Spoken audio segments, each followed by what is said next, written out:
రెడీగా ఉన్నాం.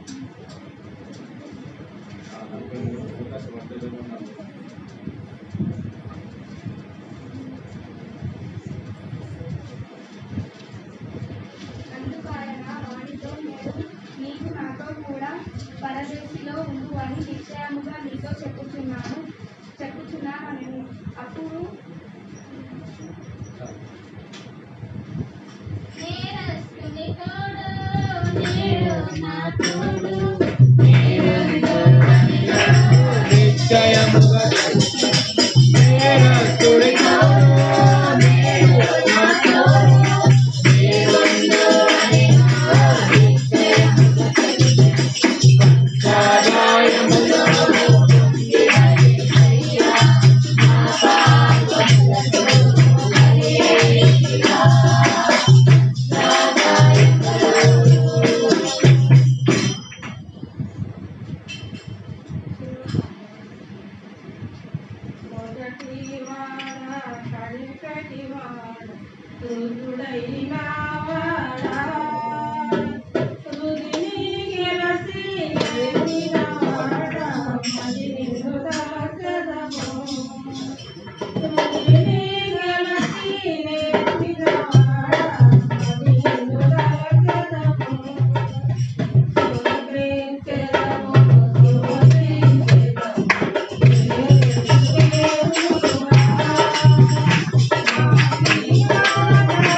నా దేవా నా రాజా నాయనాన్ని పొందుదాం అవునాయన ప్రభా నాయన నువ్వు చెప్పమైన మాటలు ప్రభా నాయన మేము ఖాళీ కుండలో వచ్చినాం ప్రభా నాయన మాటలు ప్రభా నిన్ను కుండలో నింపు పంపాలి ప్రభా నీ మాటలు ప్రభా పరిశుద్ధమైన ప్రభా నాయన నీ ముట్టాలంటి మాటలు ప్రభా నాయన నీ పొందడం ప్రభా ఉట్టి మాటలు కాదు ప్రభా నీ పొందడం ప్రభా నాయన పాప రాతి ముందు విశ్వాసం కూడా దయచేసి దేవాన్ని పొందడం ప్రభా నా దేవాన్ని పొందడం ప్రభా నాయన మా ఉత్తమ ఆత్మ ప్రభా నీ మాట కేవలం బట్టి నిస్తాను దయచేసి ప్రభా నా దేవా నా రాజ్యాన్ని పొందడం తెలుస్తారు ప్రభా నాయన మేము వచ్చి వారం దుమ్ముతో సమానం ప్రభా నాయన మేము పాపలం దుష్టులం దేవా నాయన పొందడం ప్రభా నాయన మమ్మల్ని కన్నుల బిడ్డల ప్రభా మమ్మల్ని ఎక్కి రక్షించి మోసించిన దేవాన్ని పొందడం నాయన లోకం ప్రభా మాతో లోకంలో జీవిస్తున్నారు ప్రభా నాయన దీన్ని అత్వాన్ని భక్తి సాక్ష్యం జీవించడానికి సాయం దయచేసి దేవాన్ని పొందడం ప్రభా మా కన్నడం మా రాజ్యాన్ని పొందడం ప్రభా నాయనాన్ని పొందడం ప్రభా నాయనకు పోగల కలిగి నాయన పేదల రాజు ప్రభా నాయనాన్ని పొందడం ప్రభా మా పాపల కొరకు ప్రభా ఈ యొక్క 7 మాటలు మాట్లాడుతున్నాం ప్రభా నీ పొందుతాం తెలుస్తున్నాం ప్రభా నా దేవా నా రాజ్యాన్ని పొందడం ప్రభా అవతల ప్రభా మాకు ఇచ్చిన చట్టాన్ని ఆశ్రయించి జీవిస్తున్నాం ప్రభా నాయనాన్ని పొందడం చూపించుకోవడం తెలుస్తున్నాం ప్రభా నాయన ఎంతమంది అవమాన పరిష్కర్తలు ప్రభా నాయన ఎడుకొని నన్ను దూరం చేసి దేవుడు కావుతారు ప్రభా నీ పొందుతున్నాం ప్రభా నాయన నువ్వు ప్రతి ఒక్క హృదయం ఎదిగిన దేవుడు నాయన ప్రభా నీ పొందుతున్నావు తెలుస్తుంది ప్రభా నా రాజా నాయన నీ పొందడం ప్రభా నాయన ఈ చెప్పబడిన ఆజ్యం ప్రభా నాయన తెలుసు నాయన మాకు ప్రభా మా హృదయం నాయన నుంచి పంపుతామని నాయన ఈ యొక్క చిన్ని ప్రార్థనల ప్రభా ఏ తప్పులు శ్రమిస్తామని నాయన నీకే ఘనత మహిమ ప్రభావం చెల్లిస్తూ ఈయన పాఠ్యం సమర్పించుకొని నేర్చుకుంటున్నాం తండ్రి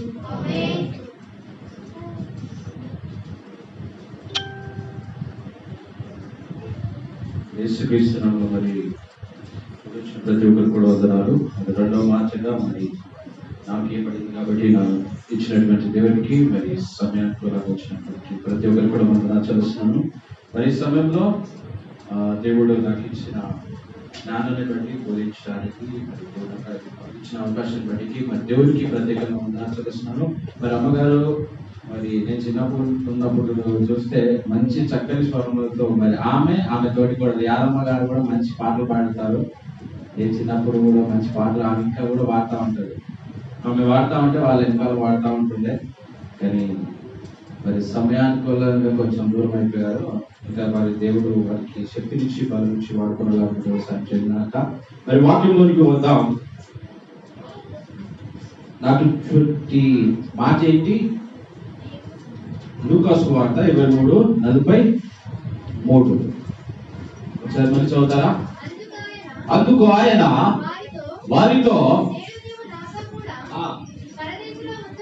పరదేశంలో ఉందని ఖచ్చితంగా చెప్తున్నాడు. ఏంటంటే నిశ్చయంగా నువ్వు నాతో కూడా పరదేశంలో ఉందని. ఇప్పుడు మరణం కోసం మనం మాట్లాడుతున్నాం. అంటే దగ్గర సిలువ మీద పలుకుతున్న 7 మాసాలు పలుకుతున్న గుడ్ ఫ్రైడే అంటే మంచి శుక్రవారం. గుడ్ ఫ్రైడే ఎందుకు అంటే దేవుడు అందరూ ఎవరైనా చనిపోతే బాధకరమైన విషయం అంటారు. కానీ యేసుక్రీస్తు ఒక్కడు చనిపోతే మాత్రము యావత్ ప్రపంచమే ఎందుకు గుడ్ ఫ్రైడే గా జరుపుకున్నదంటే సంథింగ్ ఈజ్ దేర్, అవునా కదా? ఎందుకంటే మనము 15 minutes లేట్ గా నడుస్తా ఉన్నాం. 15 minutes అంటే కొంచెం టైం కొంచెం ఎక్కువ తీసుకోవడం వల్ల 15 minutes లేట్ అయింది. కాబట్టి యావత్ ప్రపంచమే గుడ్ ఫ్రైడేని అని కూర్చోండి. యావత్ ప్రపంచమే ఏం చేస్తా ఉంది? గుడ్ ఫ్రైడేని జరుపుకుంటాం. అంటే మంచి శుక్రవారము. ఎందుకు మంచిదయ్యా అయింది? అసలు యేసుక్రీస్తు చనిపోయిన రోజు ఎందుకు మంచిదైందా అని ఒకసారి వెళ్దాం, తెలుసుకుందామా వద్దాం? చూద్దాము. ఆదికాండము 2వ అధ్యాయము. ఆదికాండము 2వ అధ్యాయము 16వ వచనం చదవండి. ఆదికాండము తొందర క్యాచ్ చేసుకోవాలా? చూడండి. మరియు దేవుడైన యెహోవా చూడండి మీ తోటలో ఉన్న ఒక్క నిమిషం అది చదువు ముందు. ఇప్పుడు మరణాన్ని తయారు చేసింది ఎవరండి? మరణాన్ని ఎవరు క్రియేట్ చేశారు? యాక్చువల్గా దేవుడా సాతానా?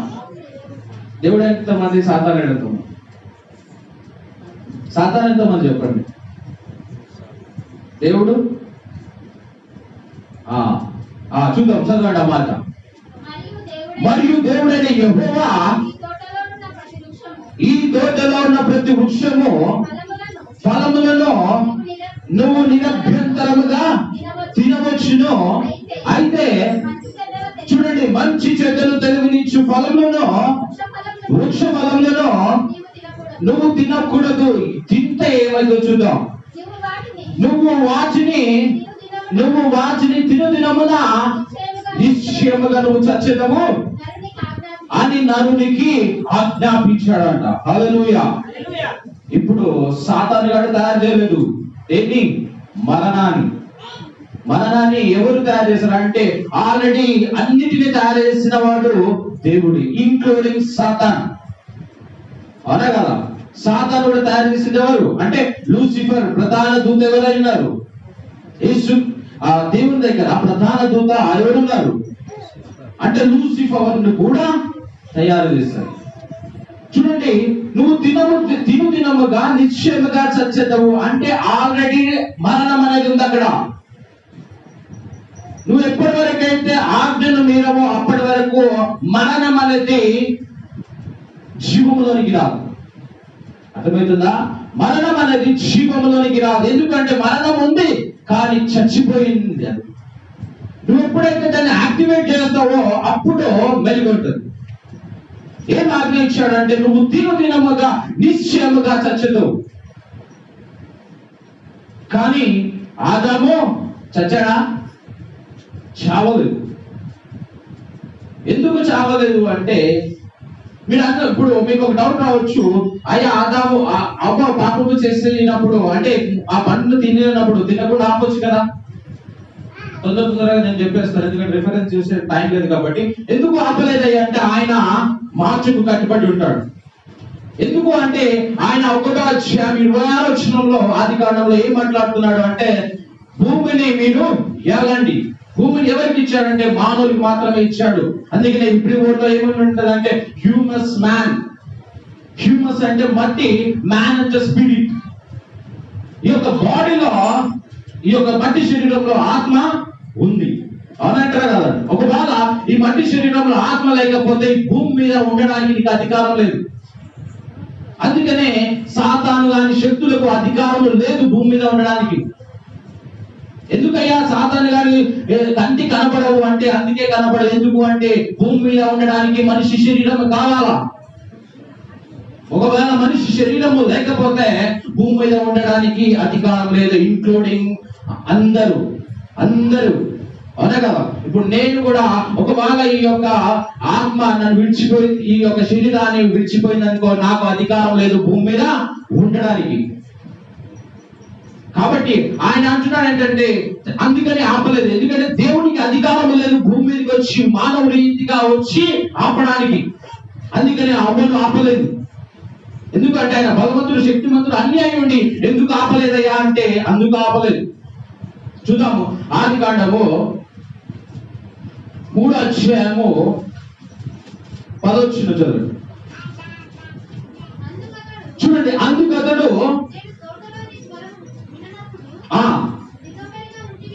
దిగంబరు ఉంచివి కనుక అంత 9వ వచనం ఏమంటాడు చూడండి. దేవుడైన యెహోవా చూడండి ఆదామును పిలిచి, దేవునికి తెలియదు ఎక్కడ ఉన్నాడు చెప్పాలి, దేవునికి తెలియదు ఎక్కడ ఉన్నాడు. మరి ఎందుకు అంటున్నాడు ఆదామా నువ్వు ఎక్కడ ఉన్నావని పెట్టింది ఎవరు? ఎందుకు అంటే ఎప్పుడైతే ఆజ్ఞను అతిక్రమించాడో అప్పుడు మరణం అనేది యాక్టివేట్ అయింది. ఏమైపోయింది? మరణము అనేది యాక్టివేట్ అయింది. అందుకని కడపట నశింపజే శత్రువు ఎవరంట?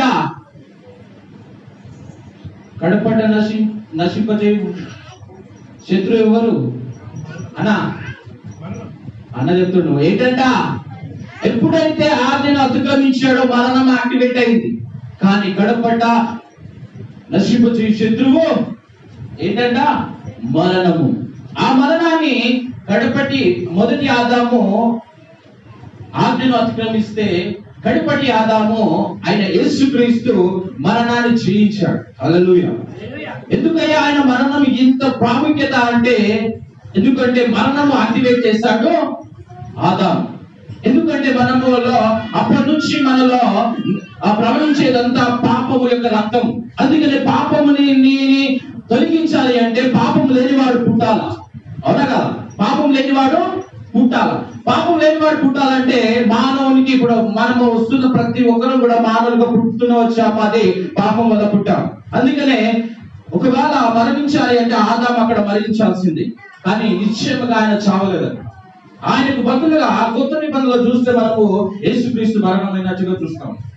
కానీ ఎప్పుడైతే ఆయన రక్తము పాపం అయిపోయిందో అప్పటి నుంచి ఒక రక్తాన్ని, అందుకనే మీరు బైబిల్ పాత నిబంధనలు చూస్తే ఇప్పటికి కూడా కొంతమంది ఆచరిస్తూ ఉంటారు, బలిని అర్పిస్తూ ఉంటారు. అవునా కదా? బలి ఎందుకు అంటే ఆ రక్తము తినొద్దంట. పశువులను కోసిన దాని రక్తాన్ని తినొద్దంట. కానీ మీరు కొత్త నిబంధనలు చూస్తే యేసుక్రీస్తు స్వయంగా మాట్లాడుతున్నాడంటే ఇది నా రక్తము, నా శరీరం. ఎందుకు అంటే పాత నిబంధనలో అప్పటికి రక్తం ద్వారా మనకు విజయము కలగలేదు. చూడండి 3వ అధ్యాయము 15వ వచనం చూడండి. ఆదికాండం 3వ అధ్యాయం 15వ వచనం. మరియు చూడండి, నీకును స్త్రీకిని, నీకు సంతానములకు స్త్రీ సంతానములకును వైరం కలగా చేసేదను. చూడండి, అది నిన్ను తల మీద. అందుకనే ఆ స్త్రీతో పాపం చేసినప్పుడు సాతాను గాడితో మాట్లాడుతున్నాడంటే స్త్రీకి నీకు వైరం కలగజేస్తాను. ఏ స్త్రీనైతే నువ్వు వాడుకున్నావో పాపంలో నీ పడేయడానికి, ఆ పండును కోసుకొని తినడానికి, అదే స్త్రీని నేను ఉపయోగించుకొని భూమి మీద మానవ వృత్తిగా వస్తాను ప్రామిస్ చేశాడు.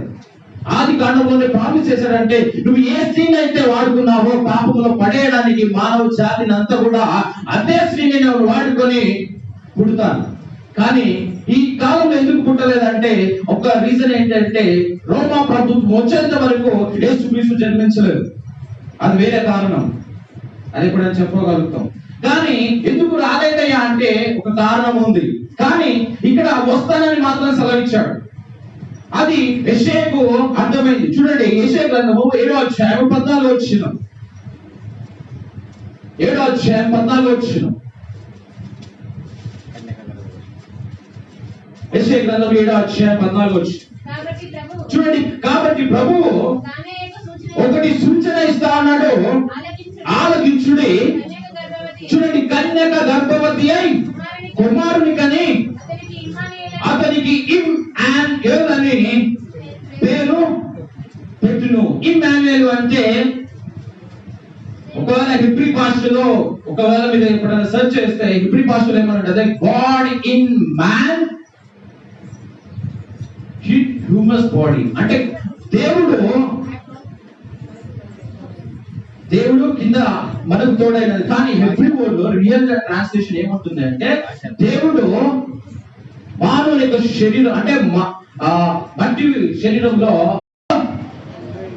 జాగ్రత్త శిశువు పుట్టినంట, కానీ కుమారుడు అనుగ్రహించబడి. అంటే శిశువు ఎవరు, మళ్ళా కుమారుడు ఎవరు? శిశువు ఎవరు అంటే యేసు. క్రీస్తు ఎవరు అంటే కుమారుడు. అందుకనే క్రీస్తును ఎవరు ఈ భూమి మీద ఉండడానికి లీగల్ గా ఎవరు చేశారు అంటే యేసు చేశాడు. అందుకనే కుమారుడు అనుగ్రహించబడను. ఏలాగా మనకు శిశువు పుట్టెను, కుమారుడు అనుగ్రహించబడను. 3వ అధ్యాయం యోహాను సువార్త 3వ అధ్యాయం 16వ వచనం చూద్దాం. చూడండి, దేవుడు లోకముని ఎంతో ప్రేమించెను కాగా ఆయన అద్వితీయ కుమారునిగా పుట్టిన వాని యందు, చూడండి, అద్వితీయ కుమారునిగా పుట్టిన వాని యందు విశ్వాసము నుంచి ప్రతివాడును నశింపక, చూడండి, ఆయన అనుగ్రహింపబడ్డాడు. శిశువు మాత్రం పుట్టిండు, కానీ కుమారుడు హల్లెలూయా. అందుకనే ఆయన భగవంతుడు, అలాగే మానవుడు కూడా.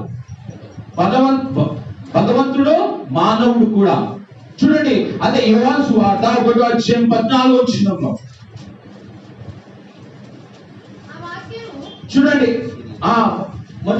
మొదటి అధ్యాయంలో ఏముంటుంది? 1వ అధ్యాయం 1వ వచనంలో ఆదియందు వాక్యముండెను, ఆ వాక్యము దేవుని యొద్ద ఉండెను, వాక్యమే దేవుడైండెను. కానీ 14వ వచనంలో చూద్దాం, ఆ వాక్యము శరీరధారి అయి కృపా సత్య సంపూర్ణుడిగా మన మధ్య నివసించెను. తండ్రి వల్ల కలిగిన, చూడండి, అద్వితీయ కుమారుని మహిమ వలె. హల్లెలూయా. ఇది ఏంటి అంటే ఇది కుమారుడు అనుగ్రహించబడ్డాడు. శిశువు అయితే మనకు యేసు పుట్టాడు, కానీ క్రీస్తు మనకు అనుగ్రహించబడ్డాడు. అందుకనే మీ యొక్క దేహములు యేసుకు ఆలయమైన లేదు, కానీ మీ యొక్క దేహములు ఎవరికి ఆలయమైనట? క్రీస్తుకు. అనగా క్రీస్తుకు ఆలయమును. ఇప్పుడు ఇది అర్థం కావాలని వాక్యం నేను చూపెట్టాను. కానీ యాక్టివేట్ ఎప్పుడైంది? ఆదిలోనే, ఆది కాండంలో ఆదాము ద్వారా యాక్టివేట్ అయింది. ఇప్పుడు మరణం పోవాలి అంటే మరణం ఒక రక్తము పరిపూర్ణంగా రక్తం కావాలి. ఎప్పుడైతే 3వ అధ్యాయము 15వ వచనంలో మీరు చూస్తే ఆయన ఏ స్త్రీని అయితే నువ్వు వాడుతున్నావు అదే స్త్రీ ద్వారా నేను పుడతాను. ఇప్పుడు మత్తయి సువార్త 1వ అధ్యాయం 22-23 చదవండి. 1వ అధ్యాయం 22-23.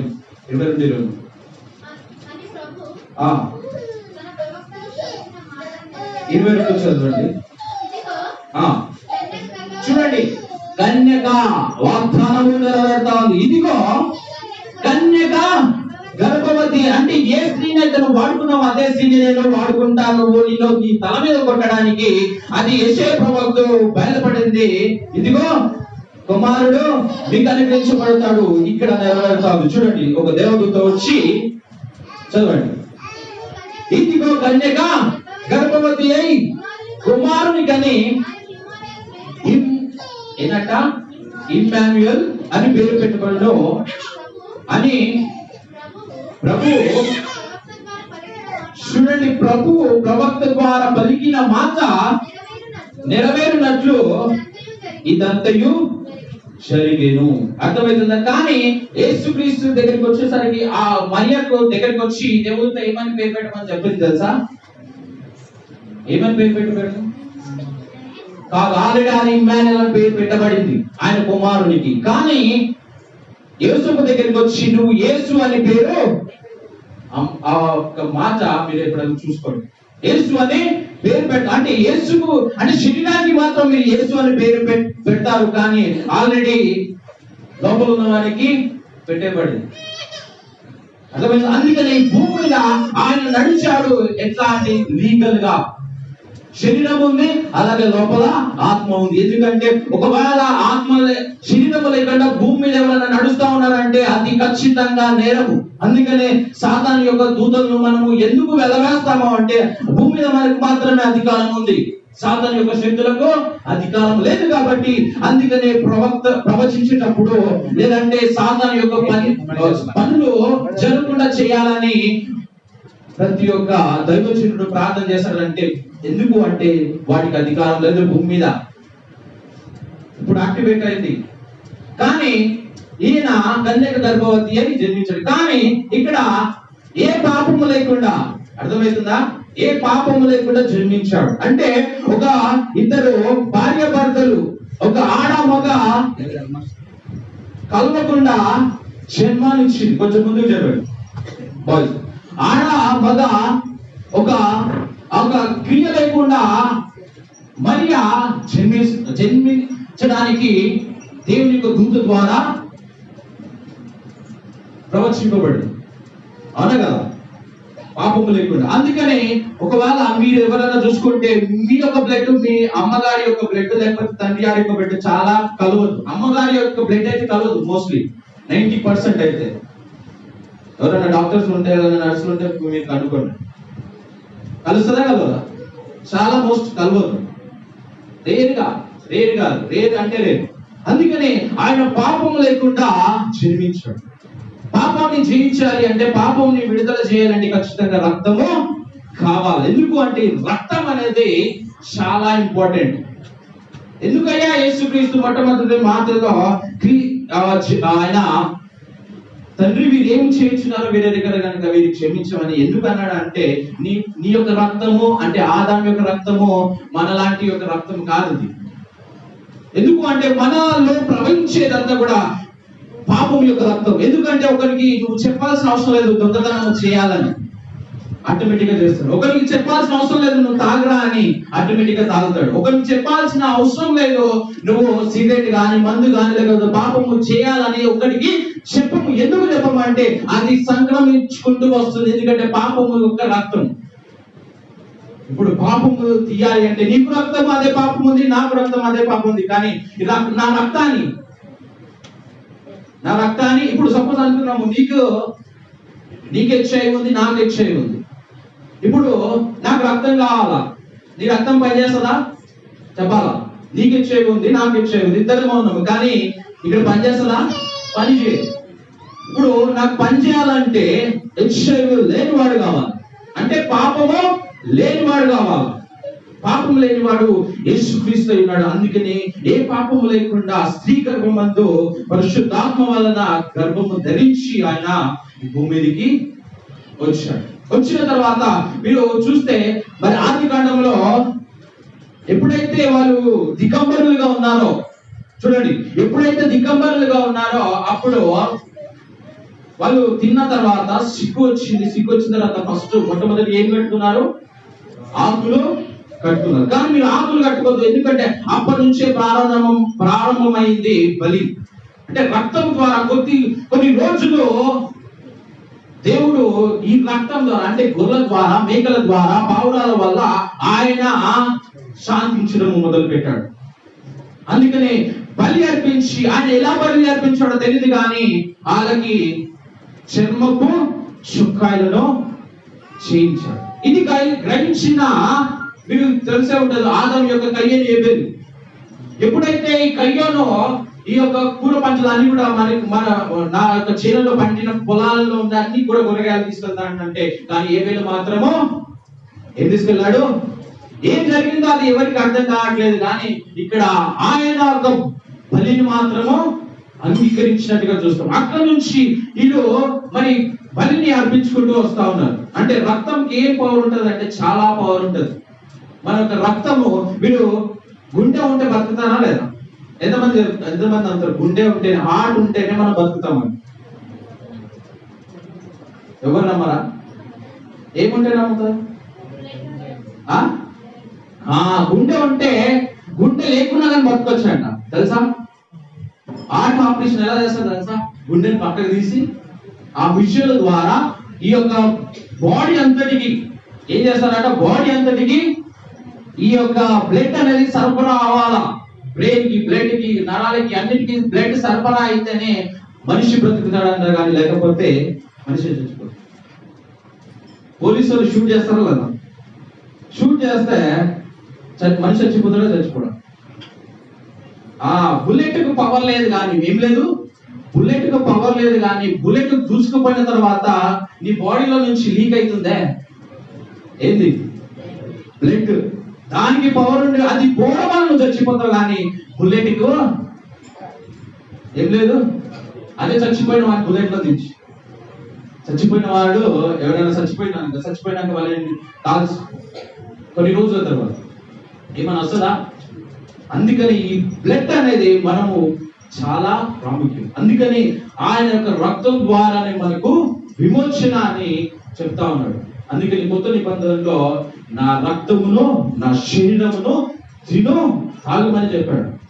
ఆది కాండంలో మీరు ఇక్కడ చూసినట్టయితే పాత నిబంధన గ్రంథంలో తినొద్దని చెప్తాడు. అవునా? చూడండి, లేవి కాండము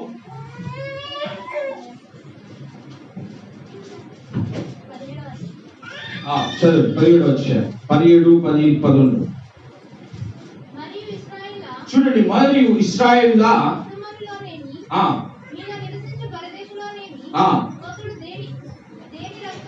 దేని రక్తమును తినునో రక్తము తినువానికి జనులలో నుండి హల్లెలూయా కొట్టివేయనంట. రక్తం అందుకే తినొద్దంట. కానీ ఎప్పుడైతే ఆయన రక్తము చిందింపబడిందో అప్పుడు మన యొక్క పాపములన్నీ కూడా ఏం చేయబడినాయి? కొట్టివేయడం. ఎందుకంటే పాపాన్ని జయించాలి, పాప విమోచన కలిగి అంటే పాప రక్తం లేని వాడు కావాలి. అందుకని యేసుక్రీస్తు ఈ భూమి మీద లీగల్ గా జన్మించాడు. అంటే అటు దేవుడు, అటు మానవుడు. ఎందుకంటే శరీరం లేకుండా భూమి మీద ఉండడానికి అధికారము ఉందా? లేదు. కాబట్టి ఎప్పుడైతే ఆయన మరణించాడో ఆ మరణానికి ఇప్పుడు మనం చూస్తా ఉన్నాం. అందుకని ఈ మరణం అనేది చాలా ప్రాముఖ్యతము.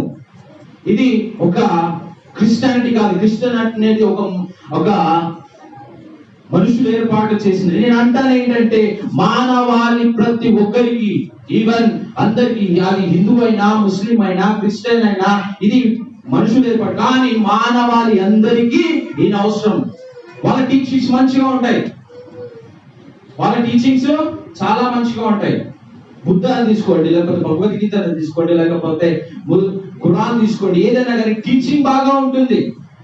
కానీ పాపం విషయానికి వచ్చేసరికి పాపానికి విముక్తి లేదు. అర్థమవుతుందా? టీచింగ్స్ జబర్దస్త్ ఉంటాయి. మీరు భగవద్గీత చదివితే చాలా లోపల ఉన్న మీ యొక్క రియల్ మేనేజ్మెంట్ బయటకు వస్తుంది. ఎందుకంటే నేను కొన్నిసార్లు చదువుతా ఉంటాను భగవద్గీతలో, లేకపోతే ఖురాన్, ఏది చదివినా కానీ మంచి టీచింగ్ మాత్రం ఇస్తుంది, బుద్ధి జ్ఞానాలు అయితే ఇస్తుంది. కానీ పాపానికి విరుగుడు మాత్రము ఇయ్యదు. అది ఇచ్చేదే ఎవరయ్యా అంటే ఓన్లీ వన్ పర్సన్, ఆయనే యేసు క్రీస్తు. అందుకనే ఈయన కారణశీముడు, ఈయన కడిపటి ఆదాము. ఏ ఆదాము అయితే అందుకనంటే నిశ్చయముగా చచ్చెదవు. హల్లెలూయా. అర్థమవుతుందా? అన్నాడా లేదా? నిశ్చయముగా చచ్చెదవు. ఆది కాండంలో ఆదాముతో మాట్లాడు, కానీ కడపటి ఆదాము చచ్చిపోయాడు, ఆది ఆదాము చచ్చిపోలేదు. ఆయన పని లేట్ చేయొచ్చు, కానీ చేయడం మాత్రం పక్క. ఒక డైలాగ్ ఉంది, రావడం లేట్ అయినా కావచ్చు కానీ రావడం పక్క. అవునా? అంటే ఆయన ఆ రోజు చంపేయలేదు, కానీ ఈయన ఈ యేసుక్రీస్తును చంపడానికి ఈ మధ్యకాలంలో చాలా ఒక బలిని అర్పించి ఈ పాపం ఎక్కువైపోతుంటే ఇంకా అన్ని గొర్రెలు మేకలు అడిగే తీసుకొస్తారు. అందుకని ముందే వాగ్దానం చేశాడు కదా. చూడండి, యెషయా గ్రంథం 53వ అధ్యాయము, యెషయా గ్రంథం 53:13 వచనం. 8-10 చదవండి.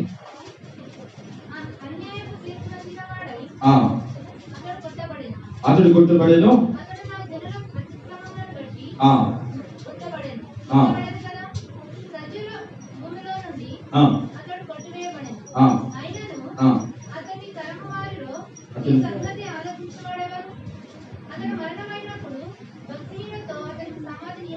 చాలు. ఇక్కడ 53:10 చదవండి. చూడండి, అతని నలుగొట్టకు యెహోవాకు ఇష్టమైంది. ఎందుకంటే ఆయన వాగ్దానం చేశాడు అక్కడ, ఏమని? నిశ్చయముగా నువ్వు చచ్చేదవు. ఎందుకంటే ఆయన మాట తప్పని వాడు. ఎందుకంటే ఆయన మాట తప్పని వాడు కాబట్టి అవ్వ తినేటప్పుడు కూడా ఆపలేదు. ఇక్కడ నువ్వు నిశ్చయముగా చచ్చేదవు అనే మాట కూడా ఆపడం లేదు. చూడండి, వీడు 8వ వచనం చదవండి. కొట్టబడెను, అతడు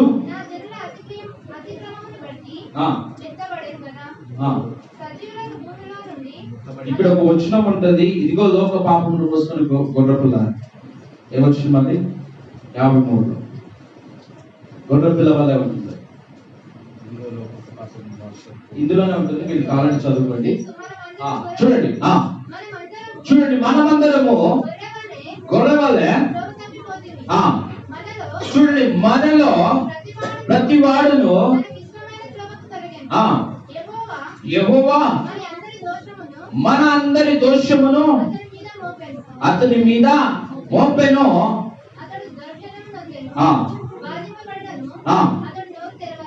లేదు, చూడండి, వద్దకు తేబడిన గొర్రెపిల్లయు గొర్రెయు మౌనముగా ఉండినట్లు హల్లెలూయా నోరు తెరవలేదు. గొర్రె పిల్ల వచ్చినట్టుగా, ఆయన గొర్రె బొచ్చును కత్తిరించినట్టుగా ఆయన నోరు తెరవలేదు. ఎందుకయ్యా ఆయన గొర్రె పిల్లగా వచ్చాడు అంటే ఎందుకు వచ్చాడు? అందుకని యోహాను ఒక భక్తుడు చెప్తాడంటే, ఇదిగో లోక పాపమును మోసుకొని పోయే ఏం పిల్ల? దేవుని గొర్రె పిల్ల. ఈ గొర్రె పిల్లని అంటే ఆ కాలంలో ఆది కాండం నుంచి ఒక మీరు ఏదైతే చూస్తున్నారో యేసుక్రీస్తు వరకు బలిని అర్పించుకుంటూ వచ్చారు. ఎందుకంటే పాపాన్ని తీసుకోవడానికి గొర్రె యొక్క, మేక యొక్క, పశువుల యొక్క రక్తాన్ని చిందించేవాడు. కానీ ఇక్కడికి వచ్చేసరికి యోహాను అతనితోనే ఉన్నాడు. ఆయన 6 మాసాలు ఎక్కువ, ఇంకో 5 నిమిషాల్లో ముగించేస్తాడు. కాబట్టి ఖచ్చితంగా ఈయన గొర్రె పిల్లగా వచ్చి, అందుకని లోక పాపం మోసుకొని పోయే దేవుని గొర్రె పిల్ల. ఆ గొర్రె పిల్ల క్షీణించడం వల్ల మనకు పాప విముక్తి కలిగింది. ఇప్పుడు చనిపోయాడు, చనిపోయిన తర్వాత పాపం వలన వచ్చే జీతము మరణం. అయితే 3 రోజులు సమాధిలో ఉన్నాడా లేదా? ఉన్న తర్వాత సమాధి, దేవుడు యేసు యొక్క శరీరం ఎక్కడ ఉంది చెప్పాలా? యేసు యొక్క శరీరం పైన సమాధిలో ఉంది. కానీ క్రైస్తు వెళ్ళాడు ఎక్కడ? పాతాళ లోకంలోనికి వెళ్ళి. మీరు ప్రకటన గ్రంథంలో చూస్తే మీరు ఒకటో వచ్చే 18 వచ్చిన అనుకుంటారు. అందులో చూస్తే ఆయన యొక్క దగ్గర పాతాళపు చెవులు, అలాగే పరలోకపు యొక్క తాళపు చెవులు ఆయన చేతిలో ఉన్నాయి. అంటే కిందికి వెళ్ళాడట. కిందికి వెళ్ళిన తర్వాత ఎందుకయ్యా వచ్చావు అంటే, నువ్వు ఎవరైనా మరణిస్తే తప్ప పాతాళంలోకి రావద్దు కదా, నువ్వు ఎందుకు వచ్చావు అంటే, సాతాను అంటాడంటే, యేసు క్రీస్తు అంటాడు సాతానుతో ఏంటంటే, అయ్యా నేను లీగల్ గా అంటే శరీరముతో, నేను ఆత్మలు కాదు శరీరంతో, యేసు యొక్క శరీరము కావాలంటే గుహలో ఉంది, ఆ మరణ యొక్క బంధకాలంలో ఉంది, కావాలంటే చూసుకోపో అని చెప్పేస్తాను. లేదయ్యా సరే అది చూసాను, సరే పాపం లేకుండా ఇక్కడ రావడం అంటే పాపం వలన వచ్చు జీతము చెప్పాలా, పాపం వలన వచ్చు జీతము మరణము. ఒకవేళ పాపం ఉంటేనే తప్ప మరణిస్తారా అంటే, అయ్యా లోక పాపం అంతా కూడా ఇదిగో ఎవరిపైన ఉంది, నా పైన ఉంది. అందుకని లోక పాపం అంతా కూడా ఆయన మీద వేసుకున్నప్పుడు ఆయన ఒకసారిగా ఆయన బిగ్గరగా కేక వేసి ఆయన ప్రాణం వదిలినట్టుగా చూస్తాం, అవునా కదా. లోక పాపం అంతా కూడా ఆయన వేసుకుని, ఇదిగో లోక పాపం అంతా కూడా నా మీద ఉంది, ఇదిగో పాపం వలన వచ్చు జీతం, నువ్వు వాగ్దానాలు అంటే మాటలు ఎత్తి పలుకుతా ఉన్నావు కదా, ఇదిగో లోక పాపం అంతా కూడా నా మీద ఉంది, అందువల్ల నేను మరణించాను. కాబట్టి ఇక్కడికి వచ్చేసరికి మరి చివరిగా ఈ యొక్క నాకు ఇచ్చినటువంటి మాట, ఎందుకంటే మీకు అంత క్లుప్తంగా అర్థం కావాలని మాట చెప్పండి. కానీ ఇక్కడ నాకు వచ్చేసరికి లూకా సువార్త 23:43 చూద్దాం. నువ్వు నాతో కూడా పరదేశంలో ఉండు అంటే పాతాళ లోకంలోనికి వెళ్ళాడంట. వెళ్ళిన తర్వాత అక్కడ నుంచి ఎవరెవరైతే ఉన్నారో అప్పటి వరకు ఎవరెవరైతే ఉన్నారో వాళ్ళందరినీ విడుదల చేశాడంట పాతాళ లోకం. మీరు యోబు గ్రంథం చూస్తే పాతాళ లోకం గురించి కూడా చెప్తాడు. అక్కడ నుంచి ఆయన ఎక్కడికి తీసుకెళ్లాడంట అంటే పరదేశంలోనికి తీసుకెళ్లాడంట. హల్లెలూయా. ఎక్కడికి తీసుకెళ్లాడంట? మీరు ప్రకటన గ్రంథంలో చదివితే ప్రకటన గ్రంథంలో జీవవృక్ష ఫలాలంట పరదేశంలో ఉన్నాయంట. చూడండి రెవల్యూషన్ 2:17, ప్రకటన 2:7 2:7.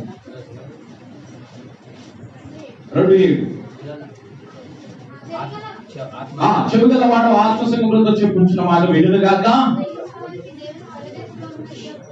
ఏంటంట? జయించువానికి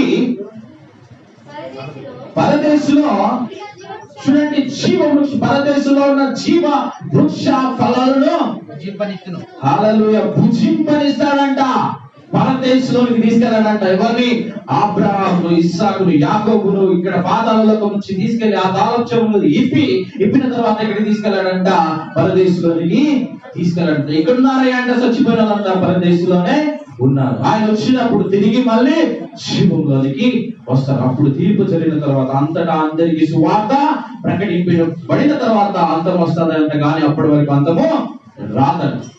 ఏ విధంగా అయితే యేసు చనిపోయాడో అంటే చనిపోయిన తర్వాత 3 రోజులు చెప్పిన తర్వాత మళ్ళీ యేసు లోపలికి మళ్ళీ ఆత్మ వచ్చేసి అప్పుడు మళ్ళీ ఆహారం, ఏ విధంగా యేసు వెళ్ళాడో మళ్ళా ఆ విధంగా యేసు వస్తానని ఉంది వాక్యం. కాబట్టి ఇక్కడ పరదేశు అనేది ఇక్కడ నిశ్చయముగా ఆయన ఈ యొక్క భక్తుడు ఏమంటున్నాడంటే, ఆయన తెలుసు ఏంటంటే నన్ను పాపినని. చూడండి ఈ యొక్క దొంగనేమో, అయ్యా నువ్వు ఒకవేళ నువ్వు దేవుని అయితే నువ్వు రక్షించుకున్నావు, నేను మమ్మల్ని రక్షించు అంటే, ఇంకో పక్కన దొంగ ఏమంటాడంటే, అయ్యా ఇది అయితే మన కరెక్ట్, ఎవరైతే ఇదైతే మన కరెక్ట్ అంటే ఎవరైతే వాళ్ళు అయ్యా మేము పాపులము అని ఒప్పుకుంటారో, అందుకని ఈ యొక్క దొంగ ఏమనుకున్నాడంటే ఫస్ట్, అయ్యా ఈయన నీతిమంతుడు కానీ నేను పాపి. తర్వాత ఆయనకు అర్థమైంది ఒక రెవల్యూషన్ ఏంటి అంటే, ఈయన ముందు కాలంలో ఈయన తీర్పు తీర్చబోతున్నాడు. అందుకనే ఈ దొంగకి ఏం తెలియకపోయినా, అయ్యా నీ రాజ్యములో నన్ను జ్ఞాపకము చేసుకోను, ఎందుకంటే ఆయన పరిపాలించబోతున్నాడు. ఏ విధంగా చెప్తున్నాను అంటే, మీరు బైబిల్ గ్రంథంలో అన్నిట్లో చూస్తే ఆది సమూయేలు గ్రంథం నుంచి రాజుల పరిపాలన జరుగుతా ఉంది. కానీ ఇప్పటికీ పరలోక రాజ్య పరిపాలన భూమి మీదకి రావట్లేదు. కానీ ఆయన వచ్చినప్పుడు పరలోక రాజ్యంలో భూమి మీద ఆయన పరిపాలన, ఆ రివల్యూషన్ ఆయనకు కనబడింది. ఇంకోటి ఆయనే క్రీస్తు అని ఈ దొంగకి అర్థమైంది. కాబట్టి ఈ టైంలో కూడా యేసుక్రీస్తుని హేళన చేసే వాళ్ళు చాలా మంది ఉన్నారు. అది బాహాటంగా కాకపోయినా కానీ, నోట్తో కాకపోయినా కానీ, వాళ్ళ క్రియల వలన హేళన చేసే వాళ్ళు చాలా మంది ఉన్నారు. హేళన చేసేవాళ్ళు చాలా మంది. ఎందుకయ్యా ఈ దేవుని నమ్ముకుంటావంటే నీ పాపానికి విముక్తి కలుగజేస్తే. ఎందుకయ్యా ఆయనను నమ్ముకోవాలి అంటే ఏ మతంలోకి వెళ్ళినా కానీ నీకు పాప విముక్తిని కలిగే మంచి టీచింగ్ నీకు ఇవ్వబడుతుంది, కానీ పాపానికి విరుగుడు ఇవ్వబడదు. కాబట్టి ఈ యొక్క పరదేశంలో నాతో కూడా ఉండమని మాట సెలవిచ్చాడు. ఎందుకంటే ఆయన చనిపోయి వాళ్ళందరినీ కూడా పరదేశంలోనికి తీసుకొచ్చేసాడు. కాబట్టి రివల్యూషన్ ని ఆయన ఒక దొంగ కనుగొని, కానీ క్రైస్తవులని పేరు పెట్టుకున్న చాలా మందికి ఈ రివల్యూషన్ ఇంకా అర్థము కావట్లేదు. ఏంటంటే నిజంగా నేను క్రైస్తవుని కాదు. ఎందుకు అంటే నేను దేవుని బిడ్డను. ఎందుకంటే అందరూ దేవుని యొక్క బిడ్డలే. అది ముస్లిం అయినా, హిందూ అయినా, బుద్ధిస్ట్ అయినా, సిక్ అయినా, ఎవరైనా కానీ దేవుని యొక్క బిడ్డలే. కానీ దేవుడు లోకంను ప్రేమించాలన్నాడు, కానీ ఓన్లీ క్రైస్తవులు మాత్రమే ప్రేమించాలని మాట సెలవించలేదు. అందరినీ ఆయన పుట్టించాడు. కాబట్టి మనమందరం కూడా ఆయన రాజ్యంలో ఉండడానికి, మన ఆ పరదేశంలో ఉండడానికి అందరినీ కూడా ఏర్పాటు చేశాడు. కానీ ఆయన వచ్చినప్పుడు మనం కూడా లేపబడతాం. కాబట్టి ఈ మాటలు దేవుడు దీవించి ఆశీర్వదించిన గాక. మరి క్లుప్తంగా ప్రార్థన చేద్దాం. కృపగల దేవ, మహిమగల రాజ్యం, మహోన్నతుల వారి పరిశుద్ధ నామమునకు వందనాలు ప్రభా. ఇదిగో ఇంతటి సమయాన్ని నాకు ఇచ్చి ప్రభా, నీ మాటలు ప్రభు వివరించడానికి ప్రభా, బైబిల్ గ్రంథంలో ప్రభా, ఇదిగో నాను గుప్తమైన ప్రభా, ఇది దీన్ని క్లుప్తంగా ఎవరైతే చదువుతారో ప్రభా, ఇదిగో అవతలి బంగారం తోముకున్నట్టుగా ప్రభా, నిధులు తోముకున్నట్టుగా ప్రభా, ఇదిగో నాన్న అనుగ్రహించబడతాడు ప్రభా. ఇదిగో ఈ వాక్యాన్ని దీవించి ఆశీర్వదించిన ప్రభా, ఈ సమయంలో ప్రభా ముందున్న కార్యక్రమం కూడా ప్రభా మీరే నడిపించిన నజరేయుడైన యేసు నామమున ప్రార్థించి తండ్రి.